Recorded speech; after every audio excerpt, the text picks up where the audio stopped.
Ashley, let me ask you about going forward. You were saying that she is a different campaigner or a different debater than she was 4 years ago?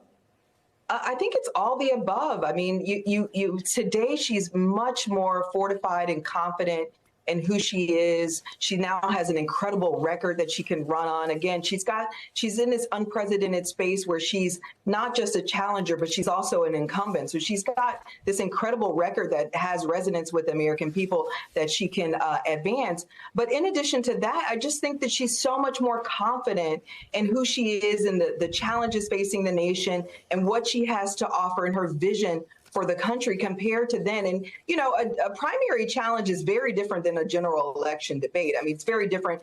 You know, in a primary debate, you're just really arguing on the margins. But now this is a direct contrast between the past and the future, between an administration that added $8 trillion to the deficit, that had where we saw racial unrest and violence at an all-time high. You had a president who told people to drink bleach, and a million people died. So there's nothing. The contrast is really working to her advantage. So this is going to be a very different debate. Again, she's a very different candidate than she was then, and a very different leader than she was then. She's now spent 3 to 4 years in that building learning the job, and she's become increasingly more fortified in who she is and what she has to offer the American people. And she now has gotten her stride and has her voice.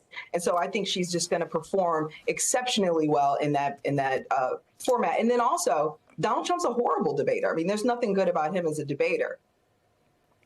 Ashley, I did want to ask you about the issue of immigration and the humanitarian crisis at the border that no doubt will be an issue. How big of an issue is yet to be determined, but it's certainly going to be, it's in the top 3 or 4 issues of concern to the American people. So how important is it for the vice president to define her position on immigration, on the humanitarian crisis at the border, and how the future of the United States should deal with immigration, but also with asylum?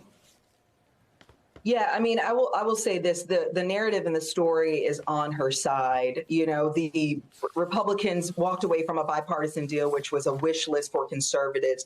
Joe Biden and Kamala Harris had to step up and take action. They implemented an executive order that now has led to border crossings being down by 40%, lower than they were under the Trump administration. She also has some incredible initiatives that she's implemented to address the root causes that she needs to get out into the ethos and into the bloodstream and let people know. She raised $5 billion, bringing together public and private dollars and NGOs, everyone who has a stake in addressing the root causes, to the table to commit and make commitments to addressing and solving the problem. That's a narrative that's not been talked about. So she'll have an opportunity to talk about that.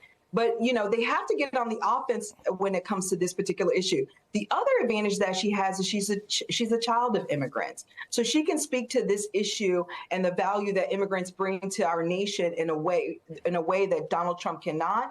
And that I think will open her up and really soften people's sort of hearts to this on this particular issue and humanize this issue in a way that it hasn't been as of late, you know, with Republicans sort of tossing people around, sending them to Martha's Vineyard and Democratic states and really objectifying people. So I think she's got an opportunity here to tell the story, to reset the narrative, and then really ground it in her own story.